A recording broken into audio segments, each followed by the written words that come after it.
Yo, Zayd, Shaheen, say something. Oh shit! You're waiting on me? Oh Yeah, shit! Oh yeah. Fuck, my bad. All just right, give start. me Yeah. hold on, 5 seconds. Five, four, three. What's up, everyone? Welcome to Kill the Clock. I'm Shaheen Koigani, and I'm here with our fearless leader, Robneet Singh, and some guy we found off the street, Zaid. What's up? Hey, what's What's up, up, man? guys? So, Rob, yeah, man, let's get started. What do you want to talk about today? We're just depressed Kings fans, so I mean, we'll give you the most optimistic outlook for our team, which they'll definitely not come through with. Yeah, that's why I wanted you guys on. You guys know a lot about the Kings, so I was just, well, what do you guys think about Boogie's performance in the Olympics to start with? Thought it was dominant. Guy was getting rebounds for the team, looking like a superstar. Hopefully, he does the same for the Sacramento Kings this year.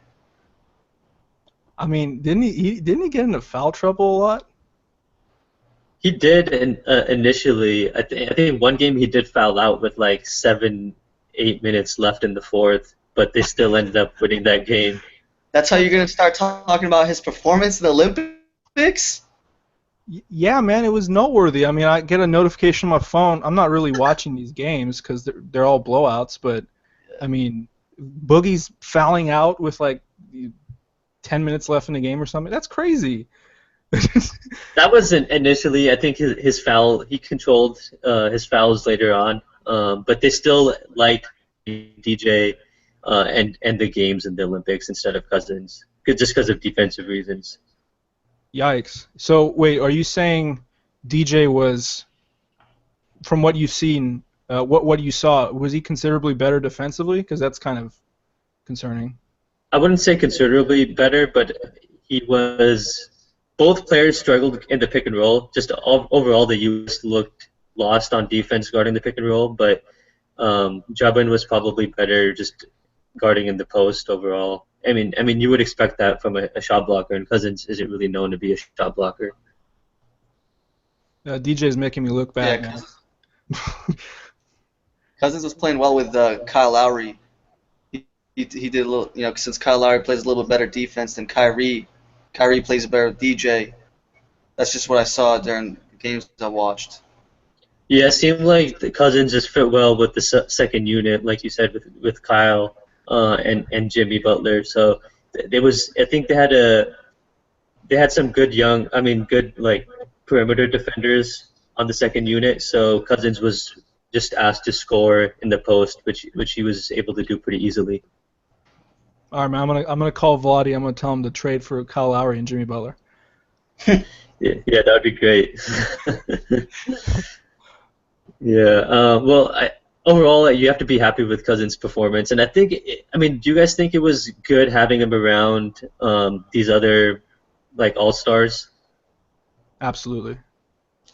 It's good networking. Maybe he can bring one of them to the Kings next year.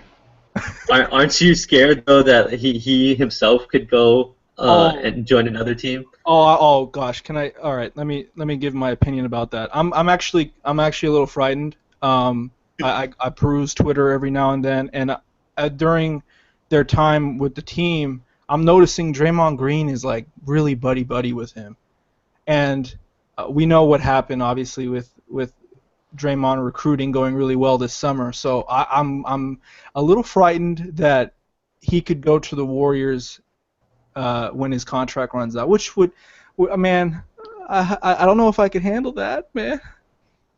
Would they be able to afford him? No, that's what I was just gonna say. Oh really? They, Oh, okay, good. yeah, they really can't. But at the same time, there's other teams that That could can have talk. probably afford. Yeah, and he built other connections at the Olympics, so Yeah, maybe he goes to the Bulls with Jimmy Butler.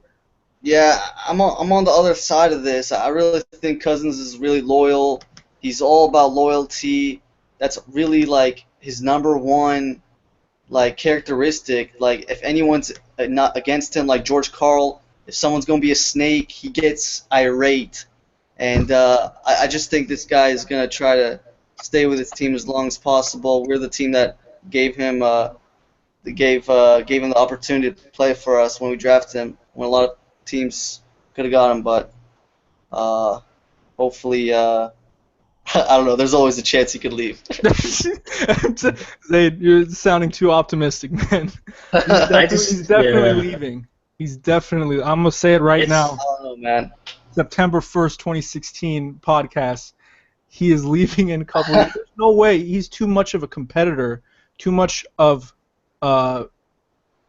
He's way too competitive to want to stay with this team. Although I will say this, I did listen to Bill Simmons' podcast with Jimmy Butler, which happened like months ago, but I listened to it a couple days ago. Really good podcast. Jimmy says that that's his guy, and so they seem to really like each other. But Jimmy also says that DeMarcus Cousins does not care about what people think of him, and he will do unpopular things, and it would be perceived as unpopular if he were to stay at Sacramento. But to Jimmy, according to Jimmy, DeMarcus doesn't care about that. So it seems like DeMarcus is the type of guy who would it wouldn't surprise me if he sticks with us, because it would be the unpopular thing to do, and he doesn't really care about what people think. He wouldn't pull a KD. That's optimistic, but that's based off what I was getting from Jimmy Butler and his personality. Yeah, and every indication from Cousins himself is that he doesn't want to get traded. That he's all about that he's going to re-sign with the Kings in 2 years. But at the same time, how can you not be frustrated this organization? And with all the coaching turnovers, I mean, it seems like for any other star player, it's just hard to see that player stick it out through what Cousins has had to so far. Right. So I mean, I just don't. If I had to guess right now, I think he stays because of loyalty. But at the same time, if I'm Sacramento, I'm looking to kind of like see what the market is there for him. And I mean, I read a rumor today that the Wizards were willing to part with Bradley Beal as the main piece to trade for Cousins so that they could reunite John Wall and Cousins. I don't want that deal. I wouldn't look twice at it. Yeah, I mean, I would have to be a lot more than just that. But I mean, if you're Sacramento and you're not sure, I mean, you could get Beal for a longer period of time. Then, you would have to at least think about it. It'd probably be the same amount of time with all his injuries. That's a good point. Might play the same amount in 2 years as Cousins over a span of 5. Like with the rate his injuries are piling up. I'm not like against Bradley Beal, but like as a player, he's a decent young player, but he's a little overrated in my opinion too. So. I don't see the Kings trading Cousins just because we're not going to get good value for him, number one, and number two, we're going to rebuild again. This is another 5 years at least, and I don't know if Vlade and Vivek want that at all. I think they're just going to ride him out, and even if it seems like he's leaving, they're just going to try hella hard to keep him and just try to talk to him to make him stay. And I just think this guy's going to be with us for a while. I know it's optimistic, but this is just from his character and his personality. Yeah, there was an article I was looking at the sports. It was on a sports blog, and they basically said that NBA executives expect Cousins to leave Sacramento. So, yikes. I mean, I don't know. It's tough to say. Where are they getting that from? Like, what's their? Oh, no, they actually asked NBA executives their opinions, and I don't know, but they didn't say which ones, but they do expect Cousins to leave after this contract. 2 years is a lot of time. The thing is, if the Kings make the playoffs within 2 years, then it changes everything. But do you guys expect Sacramento to make the playoffs in this year or next year? Oh boy. Well, I guess we could go right into that, or maybe save that for the end. Yeah, I mean, I guess quick answer, yes or no. Would you think they were going to make the playoffs? No, man. I mean, part of the reason why I think Cousins will leave is because I don't see him winning here, just based off what we have at the moment. Although I am optimistic about Dave Yeager, and we'll get to that later, obviously. But with the way the West looks, there's a lot of competition, and I will agree though. If we were to just make the 8th seed one of these next 2 years, he will stay. That's all we need. It's not that much when you think about it, but I mean, it all depends on whether Yeager could put it together. It's still tough. I mean, I'm counting 8 teams already that I think are in the playoffs: Warriors, Spurs, Clippers, Blazers, Mavs, Memphis, Houston, Utah. And I still, you got New Orleans, Minnesota. I mean, I don't know where to put the Kings. 10th, 11th. Yeah, I would say about that 10th, 11th spot. It's too tough in the West. There's too many good teams. I think some of those teams are going to get worse, though. I mean, I don't think OKC is going to be as obviously. I didn't even put OKC in there. I mean, they could still make the playoffs, but I was just being right. I actually think OKC has a pretty good chance to make the playoffs. I mean, they're probably better than the Kings at this point now. Yeah, I mean, I wouldn't fight that too much. I just think they're not going to be as good as people think, especially if they plan on trotting out Enes Kanter a bunch. Defensively, they're going to leak a bunch of points, and I mean, Westbrook's going to come through with amazing statistical performances this season, but I don't know if they'll get 50 wins. Yeah, but I mean, okay, OKC is clearly a team that got worse because they lost Durant, but if you look at almost any other team in the West, I think all of them got better pretty much, either through the youth getting more experience or through signings or through the draft. It seems like almost every team got better. What about Portland, who seemingly unchanged? I mean, who did they let go? I mean, they got Evan Turner for a bunch of money, but did they let anyone go? I can't. I mean, they got Festus and they kept Crab. Oh, okay, they got better. Yeah, okay. Yeah. Yeah. So I mean, even the Lakers with Luol Deng and Ingram, they're not going to be. They're still going to be one of the worst teams, and I expect the Kings to be better than them. But I mean, even they got better. So I just think every team is going to be good. Like even the Pelicans, right? They're going to be healthy now with healthy Anthony Davis. So it's just super competitive in the West, and I think it's just bad timing for the Kings right now. Yeah. We have to put our mark defensively to get into the playoffs. Yeah, definitely. But I mean, what did you guys think about the Ty Lawson signing? I'm curious. That just happened a couple days ago. It seems like there's people who are really against it, and there's people really for it. I'm gonna say this. I was a little scared in the beginning, but his contract's not guaranteed, according to Woj and everything. And he was good just 2 years ago, and he has the talent. He's just his mind's not in it. Maybe Yeager can pull it out of him, but I don't think it's a bad signing. I mean, it goes against what Vlade was doing, which is kind of bad. Like trying to get good teammates, good hard-working guys that don't get into trouble a lot, and then he brings in Ty Lawson, who gets 4 DUIs and who like beats people up and stuff. Wait, he beat people up? Who did he beat up? Didn't Ty Lawson get like some domestic violence thing? I think there was something like that. It was a few. I don't remember when this was, but I do remember this. Yeah, he had charges against him in a domestic violence case a couple years ago. Are you? Yeah, serious? in 2013 he did. Yeah. With his girlfriend. Yeah. Are you telling me we have 2 point guards right now who are in domestic violence, like have domestic violence issues? That's the Sacramento Kings for you, my Sacramento man. Kings, baby. In a nutshell. Dysfunctional as hell, man. What the hell? Yeah, so I mean, hopefully he went through some good therapy or something. And I mean, the thing that really is confusing to me is last year Ty Lawson was being, there's rumors of him being traded to the Kings, and but then during draft day he was like doing some hookah thing, gets himself on Vine and says I'm gonna be in Sacramento, or like I don't want to be in. I don't know what he said, but Vlade had a Oh, comment on it and he Sacramento. said it was stupid. And then the year later he's gonna sign him. I don't get this. He was right just a year later. Yeah. Yeah.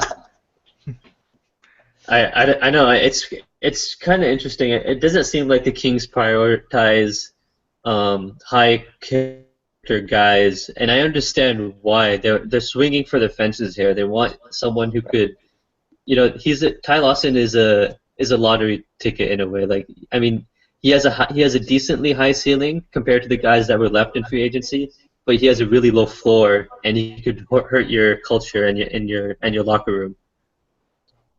Exactly. I'd like to ask to either of you if you know how much are we paying him? I mean, it's unguaranteed, so how much is it though? Like, is it 1-2 million? What is it? I'm not sure if the figures have come out exactly, but I'll double check on that. Okay. Well, I mean, my opinion of this is exactly the type of signings we need to make. We need to get guys that the league is possibly sleeping on, because we can't really get in a bidding war with anybody. We don't have the factors that other teams and other cities have on their side when it comes to comparing them to Sacramento. Like, a player is not gonna, I mean, Sacramento gives them an offer with 3 other teams. Those 3 other teams most likely are going to be at over Sacramento on the guys list. That's like hypothetically any free agent. We have to get guys like this who have a decently high ceiling, as Rob mentioned, and take risks like this. I mean, there's no guaranteed money in the deal. I love that. It's a prove-it deal. That's the type of deal in sports that I love, is when the guy has to come in and perform to continue his career. This is a big contract for him. Not big in terms of like financially, but this is a big step for him in his career. If he could hit on this contract and have a good season with us, it'll bring a bunch of money for him in the future. Yeah, the figure real quick on that is 1.3 million this year. Could be a massive bargain, man. If he turns out right. Ty Lawson not that long ago was a pretty decent point guard. So I really wanted someone to come in because Darren Collison is dealing with his domestic violence situation. I'm reading a little bit about Lawson. Those charges were dropped. Yeah. Yeah, I mean, So he didn't have any problems in Indiana as far as locker room, whatever, getting into DUI or anything. He just didn't play as well. But hopefully, over the off season, he got some back his talent. But just like Shaheen said, like, he has to play well, or his career's over. And you never know. I mean, Darren Collison probably will get suspended the first 5, 8 games, whatever. Ty Lawson starts, he's going to be playing for his life. And you never know. He ends up starting the rest of the year. I don't know. But anything could happen. I hope he plays well. It just seems to me like he's lost his confidence more than anything else. I also, you're right, Zayd. I didn't hear about the locker room issues with Indiana or anything after that. So it seems like maybe he's gotten his life together, but on the court he would just kind of like he was able to get to the basket, which he's always able to do, but he just isn't able to finish. He like pump fakes a few times and then passes it out or something. So I'm almost more worried about his confidence more than his locker room presence. yeah, I mean, that's a fair point. I only saw a couple games with him at Indiana, and he was relegated to a bench role behind George Hill and really didn't get the chance to do much. And when he was in the game, he didn't seem particularly engaged. And I mean, I remember when his performances with the Denver Nuggets. I mean, if we could get that guy, then this could be one of the signings of the year.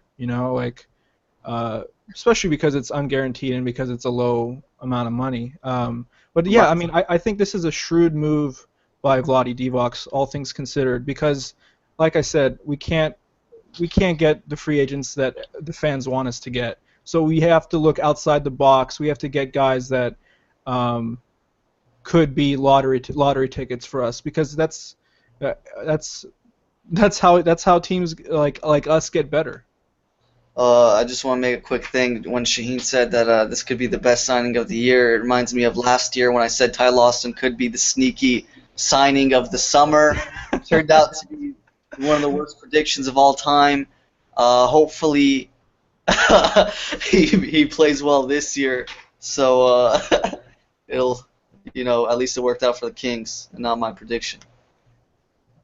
Yeah, no, I mean, a lot of people predicted the Rockets to be better. No, I don't think anyone predicted them to be as bad as they were, and I don't even think you could blame that entirely on Lawson, really. I mean, there was a lot of issues in Houston, but real quick on the Lawson thing before we move on, I wonder if there were other point guards that the Kings could have considered. Like, Norris Cole would have been a safer bet.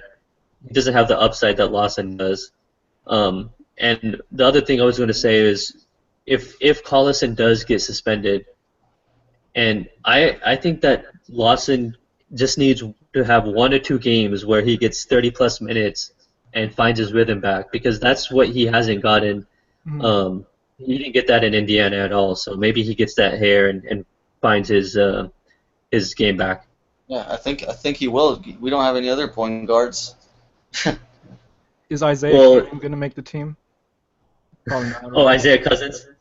Did I say Isaiah Cannon? My bad. Yeah. Isaiah Cousins, I think he will make the team. I don't know how many. I don't think he's going to play much, but I think he was an interesting prospect. He was I think he was a senior, if I'm not mistaken. So he does have experience playing for some time in college.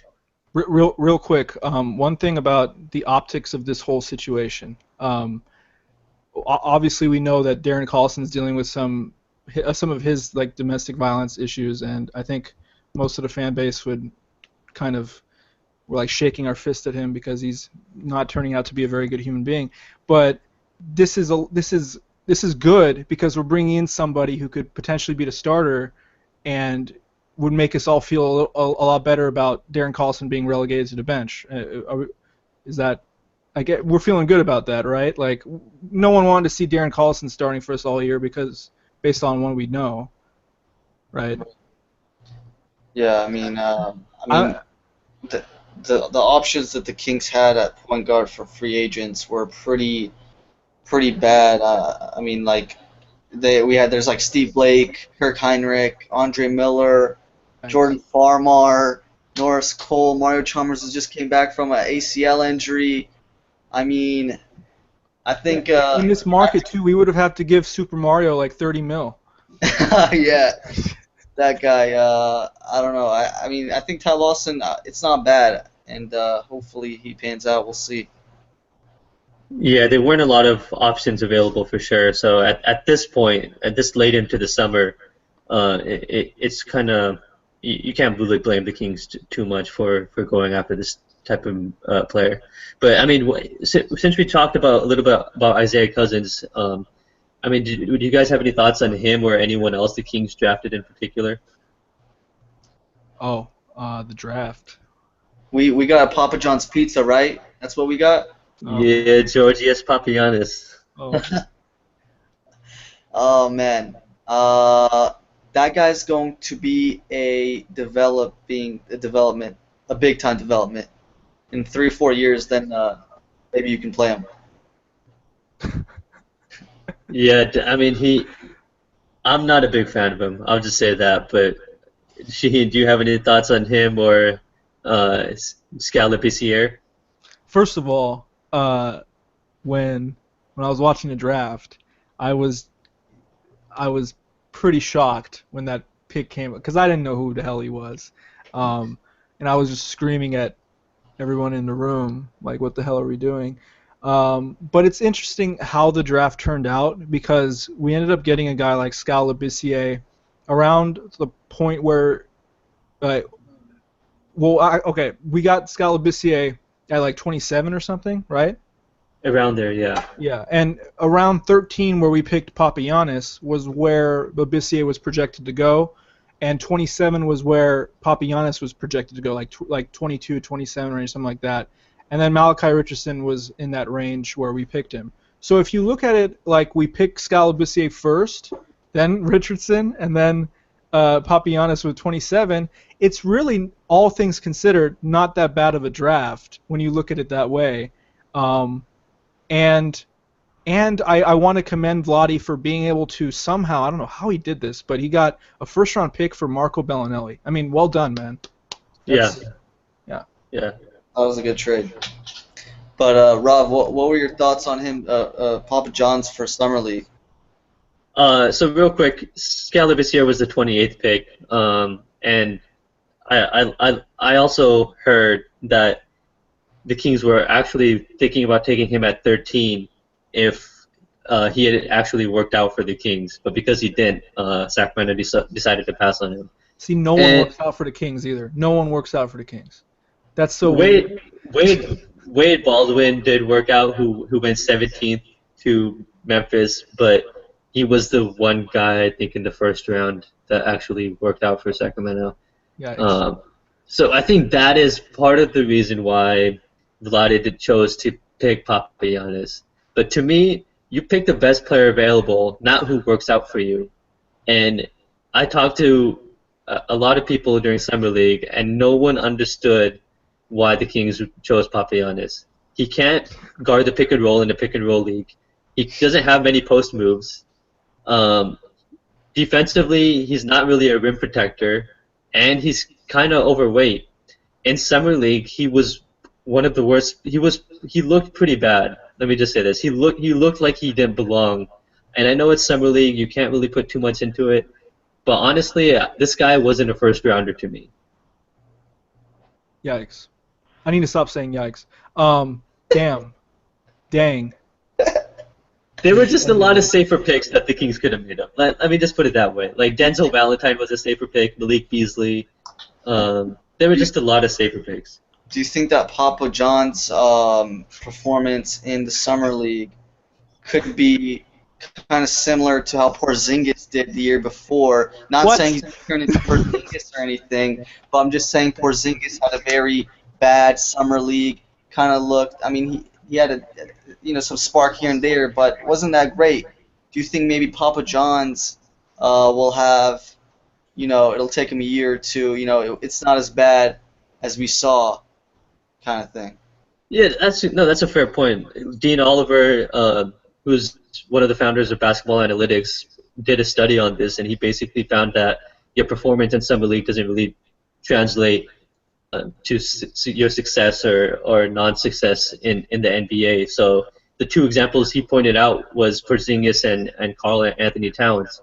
So you're spot on about that, but I'm just forget it from the stats perspective, and if you just look at how he played, I remember one of his first plays in a game during Summer League, he got the ball in the post, he backed down his opponent. Actually, he was able to get position, which he isn't usually able to do, and he threw the ball up without looking where the ball was. I mean, where the rim was, and it was just like, what are you doing? He doesn't really know how to score in the post yet. He's just a big body that was playing almost bully ball, it seemed like, in Greece. He's like what, 19? He is, yeah. He's pretty young. Yeah, hopefully, I think he'll be. It'll take him a couple years until he makes any sort of impact. Hopefully, he's still in the league by then, but I don't know. Maybe he'll. Yeah, I mean, don't you think if he was drafted in the 90s, it would be another story. You have the 7-foot guy who's 19 and has a lot of potential, but I don't see his game translating to this day of pace and space basketball, or where you have a big rim protector like Drummond, even though he doesn't post up much. He's pretty much like a Costa Koufis kind of. Yeah, exactly. Yeah, we already have Costa Koufis. Unless we're trying to trade Costa Koufis off and essentially he's the same player. I mean, I would be happy if we get Costa Koufos out of Papagiannis, you know, Yeah. and then we could move on from Costa Koufos, having the same player at a cheaper rookie contract. We could trade Costa for something and get more assets. That was somewhat shrewd, but that depends on whether this 19-year-old Greek dinosaur in today's NBA could pan out. I mean, Rob, you told me when the draft happened, we drafted him and we got feedback afterwards. You said that he might not be. You don't think he'll be in the league. Actually, no, you said this during summer league. You don't think he'll be in the league in like 4 or 5 years. Yeah, I'm gonna stick by that. That's a bold prediction, but yeah, I don't see him being in this league for too long. I just don't. I don't see it. I don't see the. If you're a big man in today, you got to either spread the floor or be great at rebounding or be like a really good rim protector, and he does none of those things. So I see him out of the league in 5 years. Maybe that's a little bit too soon, but I just don't see him as an NBA player, to be honest. And real quick, you have to hit on your draft picks. Like that's something you have to do, especially with when you had the 8th pick. And I didn't have any issue with the Kings trading that pick for the 13th and 27th pick. But when you have that many a pick that high, it's vital for you to hit on it and at least get a rotation player out of it. And I just think Papagiannis was too much of a risk, and I don't know if you guys think that he could eventually be a rotational player. Probably not, but I mean, we did get some other decent players. Skal, it looks like he can play, or at least has the potential to be a decent rotation player next year. You know, he's a 6. What's his height again? 6'11", I think. 11, right? Skinny, can shoot a little bit. He has like a little bit of everything in him. Not great at anything, but you know, can play some defense, can shoot like some mid-range. You know, pretty athletic. What do you guys see in his potential?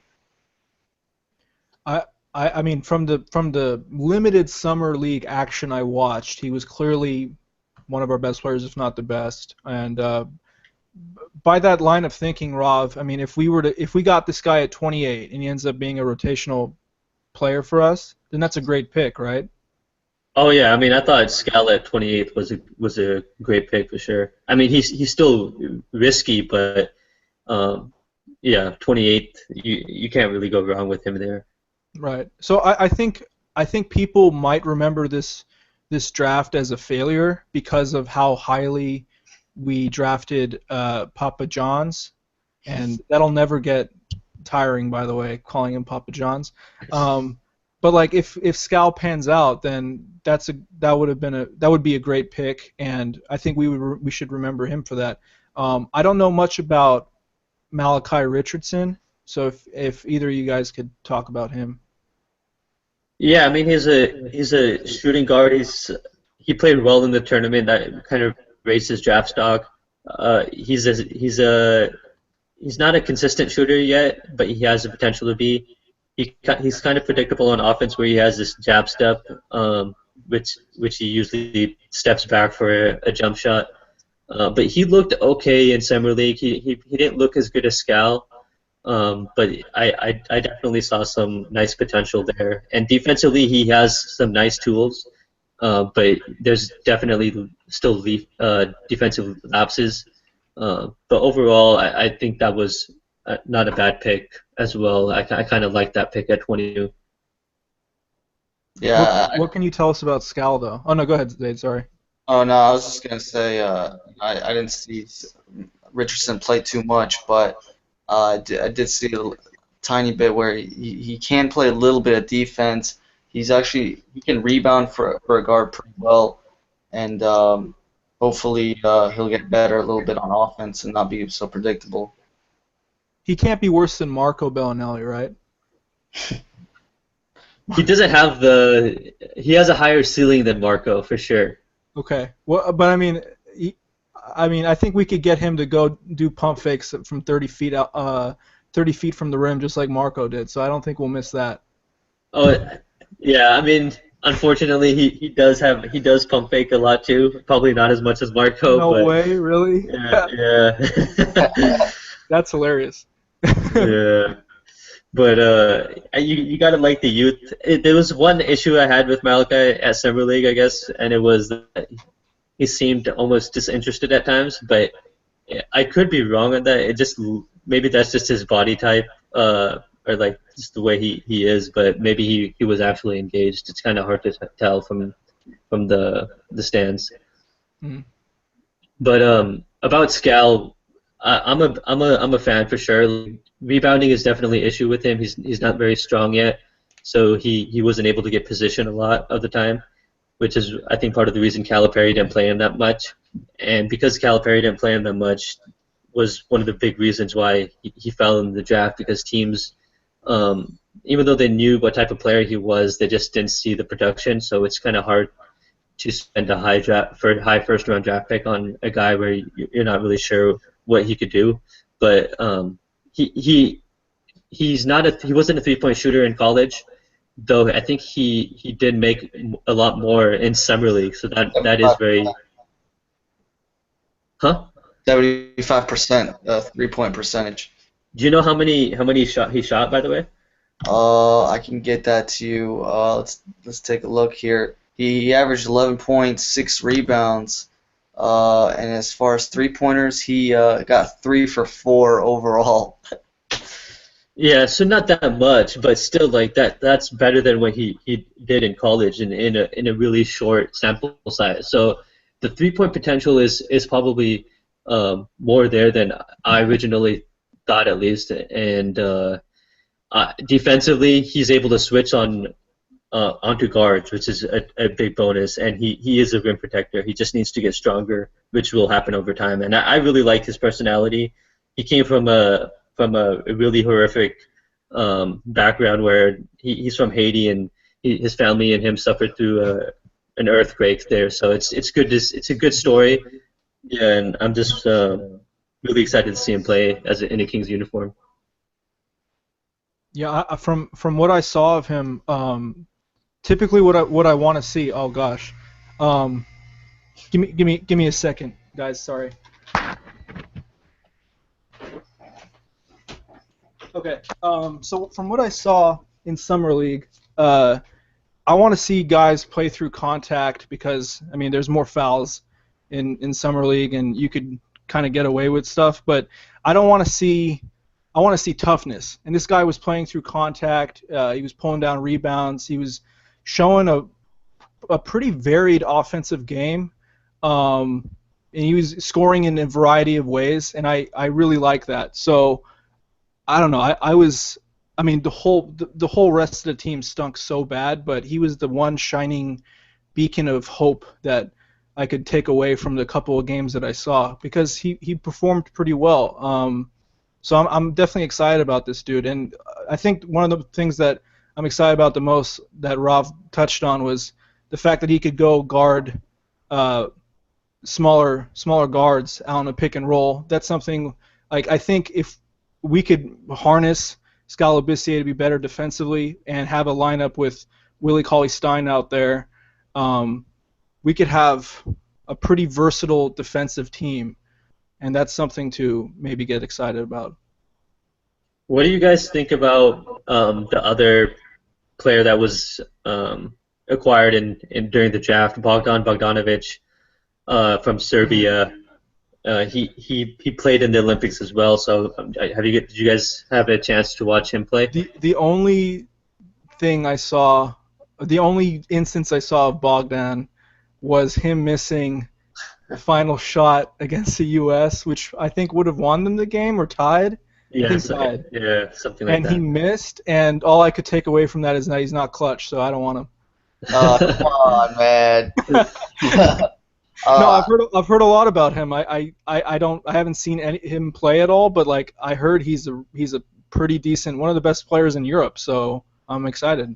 Yeah, I watched a little bit of him in the Olympics. I watched the final when they played USA, and he's not afraid to shoot. I saw a couple other games. He can shoot. and he's not afraid to shoot. He's very confident. He can actually get to the rim. He has kind of a good vision a little bit. He can do some passes when he gets to the rim. Still, make some dumb mistakes here and there, but I think he'll be a good teammate in one more year with Boogie. Hopefully, Boogie giving some good passes to Bogdan for the three, and this time he'll make the game-winning shot.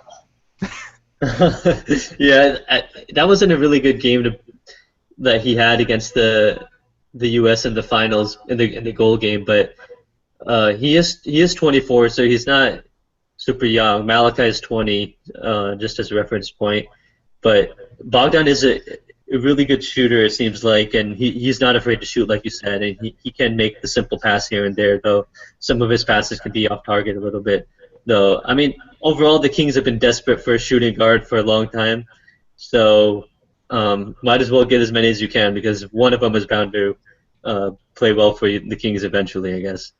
I'm hearing about this Bogdan. I'm reading about him right now. Apparently, he's described as a cold-blooded assassin. Flat-out cold-blooded assassin. Has won 3 or 4 buzzer beaters for Fenerbahce, the team he plays for. Yeah. That's I'm getting excited, man. When is this guy coming over? Not this year. Yeah, exactly. Not this year, but the year after. Do you think he's clutch now? We need him now. Well, I mean, based on the one shot, no, Zaid. But maybe if I watch some Fenerbahce highlights, I could. What do you guys think about all of our other signings? We got Aaron Aflalo. Yes. We got Garrett Temple. Yeah. We got Anthony Tolliver. Yeah. We got Matt Barnes. I mean, we got the cream of the crop. Well, the thing about Aaron Aflalo, I guess, is that sometimes he tries to do too much. Like he really did like the triangle because he was able to ISO a lot. But Post up. Post up. But I find him most effective when he's just playing defense and spotting up for threes. So if he could ISO a lot less, or do it maybe with the second unit and not with Cousins and Gay on the floor, then it won't be that bad. I think it was a good signing. But if he tries to play hero ball a lot, then the Kings might regret that signing. Yeah, hopefully he doesn't, have some of his bad habits he got from when he was playing in New York, and plays, more like he did in Denver, Orlando. But I'm just hoping. I mean, I think he's a good signing. It's only 2 years, 12.5 each, and I think that he still has a little bit of his defense in him, but we might have gotten him like 3 years late. Yeah, no, that's true. I agree with that. You guys are crazy. That was a great signing. I thought it was good. Not great. 9 million, and Alan Crabb went for 18.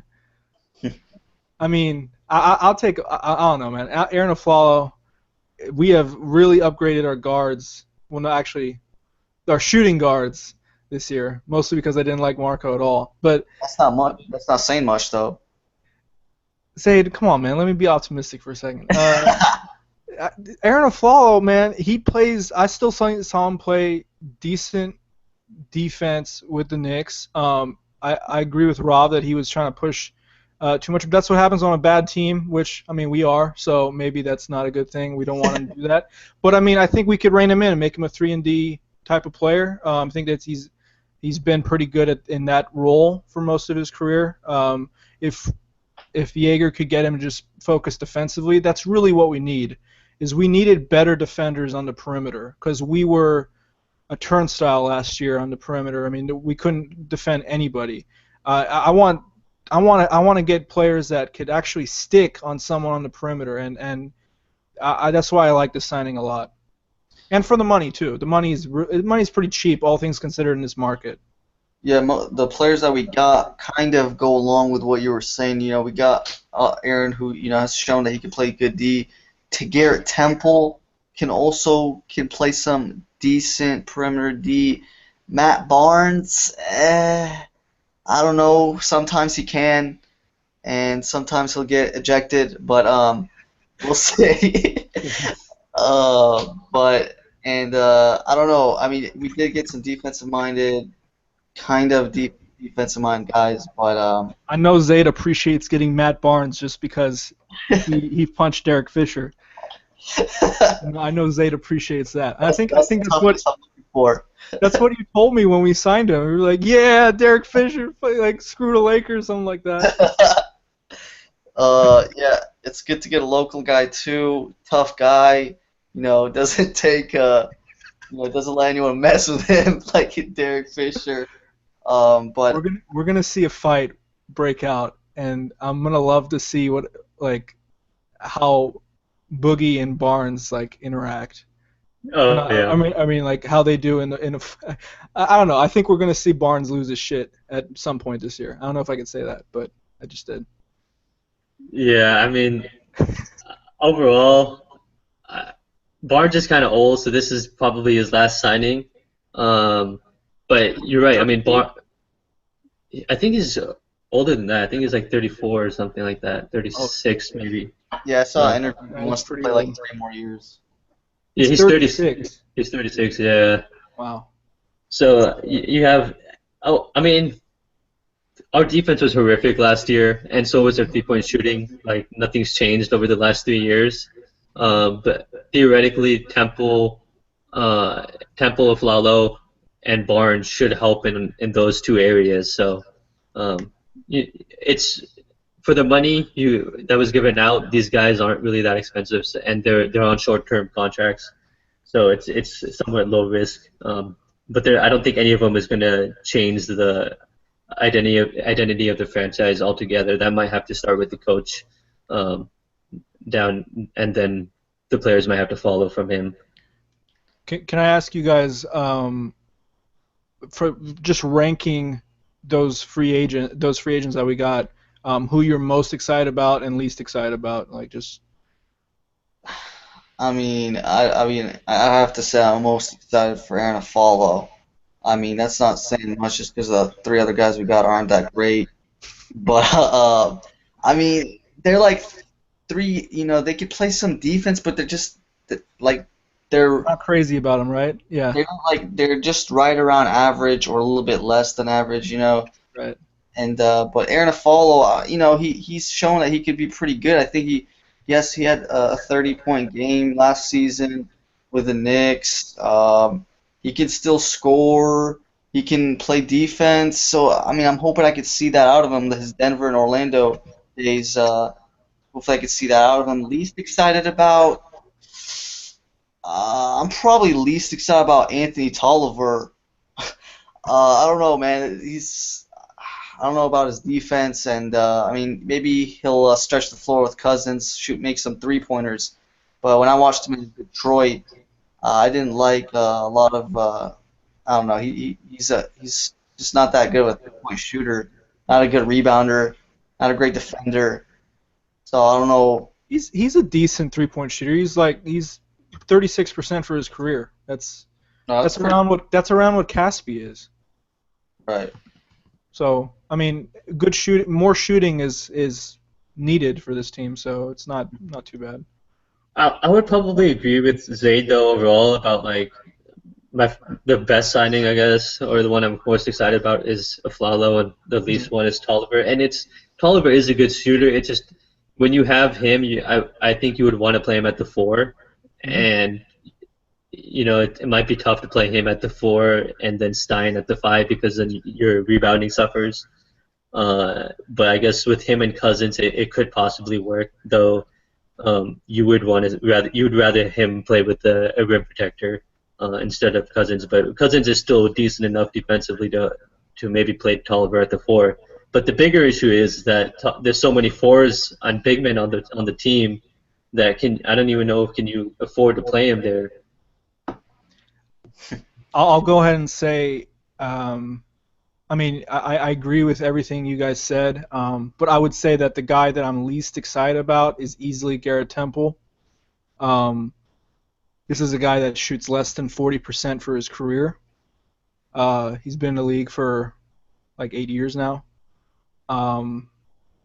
There's really nothing to get excited about this. I'm not sure I don't think he's. You guys could correct me if I'm wrong, but he's not exceptional defensively in any way. He's not a good shooter, as I alluded to. He shoots 70% from the line for a guard, which is kind of subpar. I mean, what is he giving us? How are we getting excited about Garrett Temple?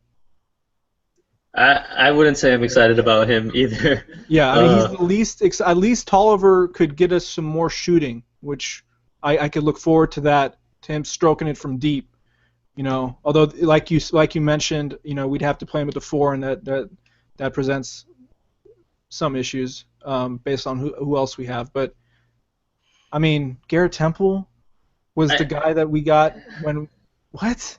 We gave him a longer contract too. He has $8 million for this year and next year, and then an $8 million option in the third year. But the thing is, he did play well when Beal was injured. I guess so. There's that bright spot. Yeah, I just like him. My main reason why I like him a little bit more than Tolliver is that he's a little bit versatile. He can play the 1. He played. I haven't checked, but he did play a decent amount of minutes last year for the Wizards. And he can play some decent defense, and he's kind of long a little bit. And I don't know. I think he can play some defense, and that's what I'm hoping for, and that's what the Kings need. Yeah, that's a good point, Zaid. I mean, he's 6'6", and he seems pretty. He seems like he could guard maybe up to the 3 spot if we need him to. Right. We can guard 1, 2, 3. That's what we need. We need more defensive versatility. So, I feel a little better about him actually. Now, I guarantee he will be a better defender than Ben McLemore. Yeah, Rob, you always know how to dig a knife into my heart and make me feel worse about this team. Maybe Jaeger can get Ben McLemore to play as well as Mike Malone did. I'm just hoping, because Ben McLemore played decent defense when he was under Malone. Yeah, for sure. That was like a 10-game sample size, eh? It was a small sample size. But he played good D every single game. I'll say this though: if Dave Jaeger proved in Memphis last year that he gets his players to buy in and play for them, so I am looking forward to seeing. That's one thing the Kings gave up on Karl. It seemed like last year. Mm-hmm. Yeah, we'll see. Yeah. Well, besides that, the Kings' cap situation looks decent. They have about $10 million left in cap room. I think actually more than that. Sorry. This year they have about 10. Next year, how much do they have, Zaid, again? Next year they should, if Rudy and Matt Barnes do not accept their player options, which is probably what will happen, they'll have about 38 to 40 million cap space, which Vlade was a lot of his signings. Temple, Follow were 1 to 2 years, and he was trying to, because there's a certain minimum you have to get this year for cap space. You have to spend a certain amount, and a lot of the signings that Vlade was doing was 1 to 2 years to try to have some flexibility next year, and so we will have 40 million. I'm not sure compared to other teams how much, if that's a good number to have, but I mean that's we can do some damage with that.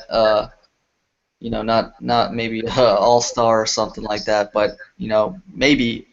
If we're, Jaeger shows that we're developing, we're getting, close to the playoffs, just, anything can happen. It's good. It's always good to be flexible. Yeah, definitely, and it looks like the Kings have that flexibility going on. But real quick before we leave, I just want to get you guys' opinions on Rudy Gay. I don't know if you guys saw the interview he had with Sacktown Royalty, but it seemed like he was displeased with the organization and that he just really didn't know what was going on. And I feel like he's going to leave after this year. I mean, do you guys feel the same way? I think the Kings are going to try to trade Rudy during the season. Rudy's a type of player that he'll buy in, or he'll play well for he's a professional, so he's not gonna he's not gonna let that affect his game. He'll try to play his best still, and I think we can still get something decent for him during the season. That's just what my prediction is. I'm not really sure what to think about. I mean, the rumors regarding Rudy Gay over the past month have been pretty crazy. Some saying I don't know who's saying he would like to play in Miami. There's the Nets are involved. They want to trade for him. Minnesota's interested in him. I don't know what's going on. I think he will be traded at some point. I didn't see the interview that you're talking about, Rob, but I've wanted to trade Rudy Gay for some time now. Not that he's a bad player or anything, but I feel like we could go in a couple different directions. He's one of the assets that we could give up to get other guys. I mean, obviously, I don't want to give up Cousins, so Rudy Gay, I would be aggressively shopping him around. There was one rumor that got me so excited, in such typical Kings fashion, where something about Eric Bledsoe going the other way, and I just lost it, and that would be a dream scenario. If we were to, oh gosh, I don't know, man. I don't know what it would take. I'd give Kosta Koufis, Ben McLemore, and Rudy Gay for Eric Bledsoe. What do you think? What do you guys think? Would you guys do that? Say the trade again. Rudy, Kosta Koufis, Ben McLemore for Eric Bledsoe. I actually don't even think it would. I don't know. I feel like that's a lot to give up for a guy. For a risky player, right? I mean, he's got an injury history, but I would still make that trade because we're the Kings. Yeah, you go ahead.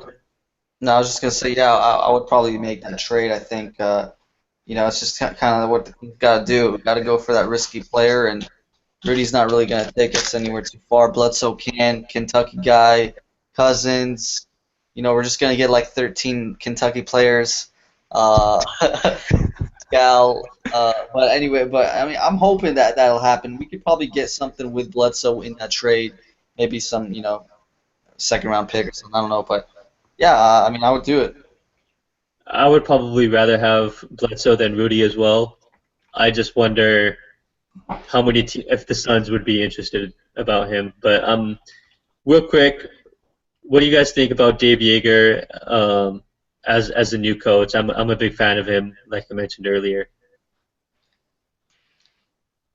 Yeah, I mean, I think this guy he was actually this coach signing was the most exciting thing for the Kings this summer. I couldn't believe we got him when he was available. Vlade, kudos to him for pulling that off. Really, he's been proven to take some teams with with Memphis. He did really well with them with the talent that he had and a lot of the injuries, and he gets the best out of his players. Hopefully he can do that with us. But we're the Kings, so it's not going to happen. But I don't know. This guy Joerger is something to be excited about. He's a better version of Michael Malone, in my opinion. Whoa, better version. Whoa. That's strong words. But Shaheen, what do you think? I was so excited when we got this guy. It was one of the best things that could happen to us. I thought we were going to, I mean, based on who I was hearing about the other coaching candidates that we were trying to get, Mike Woodson, Mark Jackson, Nate McMillan, which I still don't know why Larry Bird went to make Nick McMillan over Frank Vogel. That was perplexing. But for us to get one of the best young coaches in the league, I'm not saying he's like Brad Stevens, but he could be at that level. I mean, he hasn't had that much time in this league to prove his chops, and if he was to take this team and improve them to where everyone has to stop treating us like a laughing stock and take us seriously, then we're gonna. I mean, I feel really good about next year's free agent prospects and all of that. It all comes down this season to how much Dave Joerger could get done.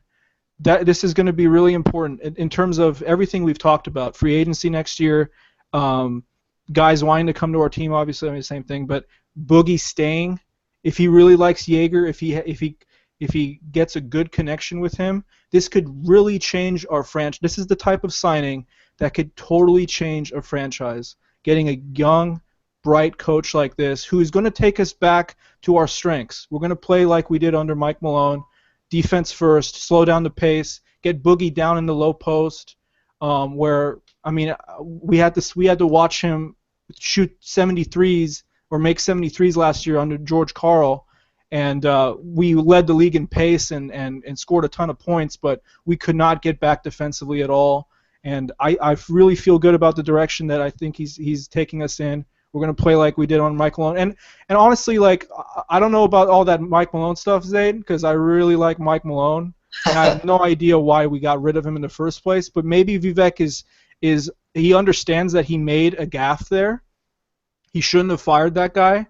And we're getting the same type of profile. Correct me if I'm wrong here, but Rob, do you think he's like the same kind of like defensive mentality, slow down the pace?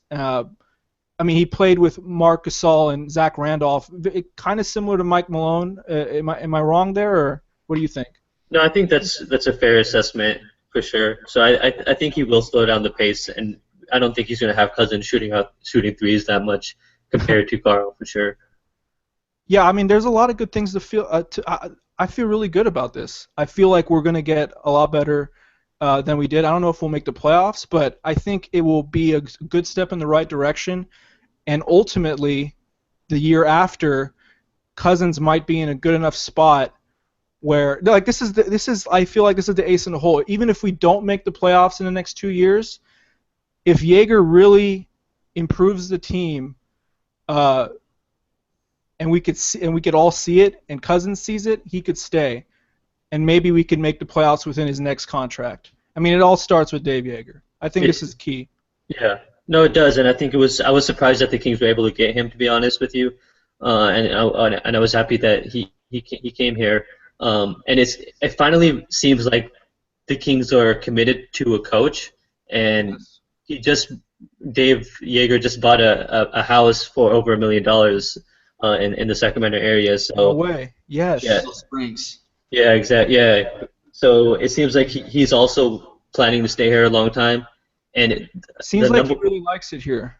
Yeah, it does. And the number one thing the Kings have been missing out since Vivek took over and prior is stability. And I'm just hoping that he's going to provide that, and I think he will. So that's definitely a bright spot. We have to go, but before we go, real quickly, predictions on how many wins the Kings will get. Zayd, how many wins do you think we're going to win? Oh, man. I think it's going to be a year, just like Shaheen said, where we don't make the playoffs, but we show some improvement, and that improvement is going to be 6 wins. We're getting 36. How many did we win last year? 30. I think we do 8 to 10 better. I think we win 38 to 40 games. Nice. I'm actually going the under for both you guys. I was going to say 35. So we'll see there. I'm a little bit more pessimistic, but it's not because the Kings did not get better. I also think there's addition by subtraction with losing Rondo. So I do think the Kings are a better team, but the West is just so tough. So 35 for me. Can I say one last thing about Dave Joerger? The first thing he needs to do, the most important thing, is he needs to develop a good relationship with DeMarcus Cousins the same way Mike Malone did. DeMarcus Cousins was balling out, playing great defense, doing everything we've wanted to see for those 10 games where we had Mike Malone. So, I mean, if we could get back to that, if our best player is playing at that level, then everything else will follow. And I'm cautiously optimistic about the Kings this year, although I say that every year. Thanks for listening, guys. Maybe we'll do end of season Kings pod where everything goes wrong and we've only won 15 games, but we get the number 1 pick or something. All right, this is Shaheen out. Peace, guys. That's it.